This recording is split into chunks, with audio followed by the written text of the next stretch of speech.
I've had amylodosis now for 6, 7 years.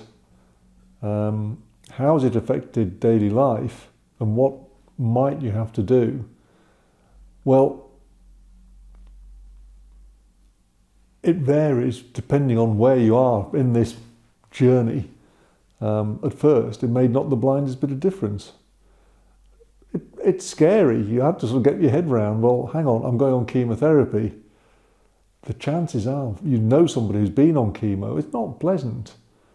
But it just never occurred to me really that it wasn't going to work. Now I run project management development stuff. I'm self-employed. If I don't work, I don't earn. And I love what I do.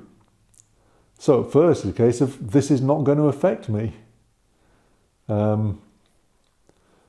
were doing a job out in Germany and I was flying out to Germany at the start of the chemo.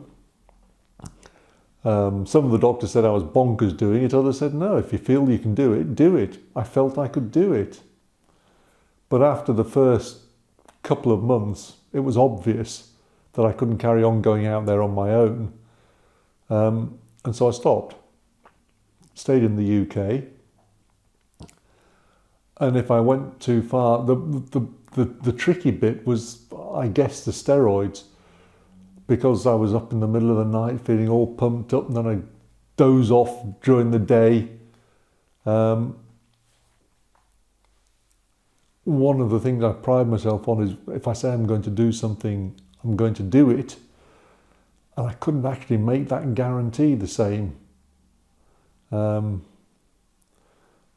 was lucky in that I could sit at home and get other people to go off and do some of the delivery work. I just had to organise it, and it didn't really matter when I organised it.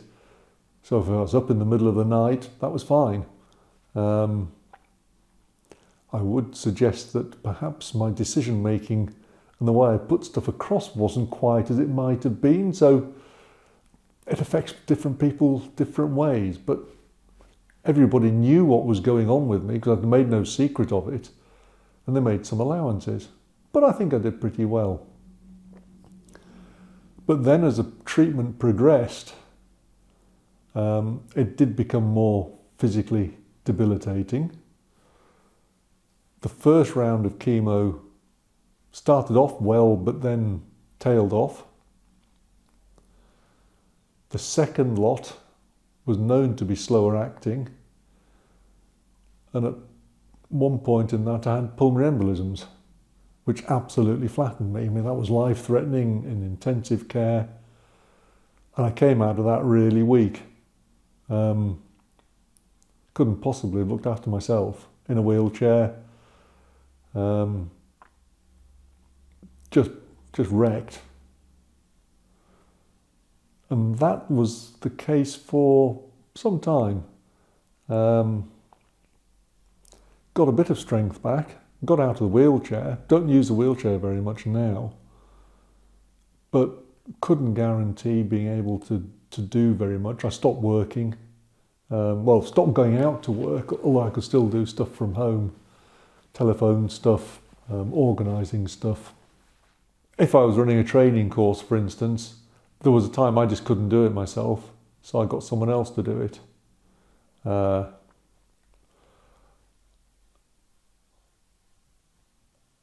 Now it's a case of if I've got to say I'm going to go off and do a 3-day course, I have to go with somebody else to help me deliver because I can't guarantee being able to manage a whole day myself. Well, I can't do a whole day on my own.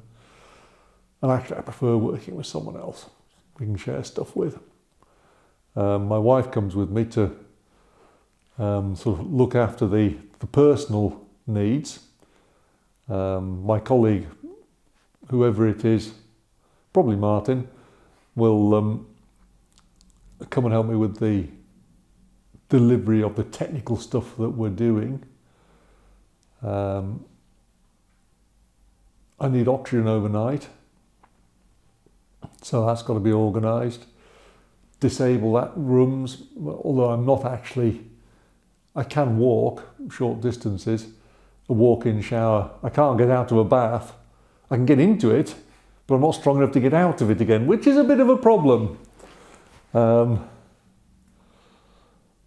Getting to and fro, I can't walk very far, so I can just manage to get from the car park at the station to the platform, but I can't do much more than that.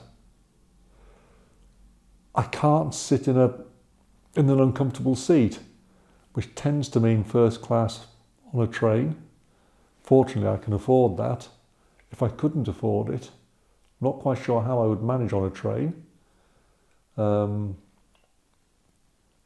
most difficult thing I do is get in and out of a car. Somehow the twisting always sets my breathing off. So I've got to allow more time, just to allow time to get into it, sit down, gasp for a couple of minutes while I get my breath back before I set off. Remember the drugs. And just remember to take all the bits of paper in case I do get ill while I'm out, so that people know what they're facing. But other than that, life is pretty much as before.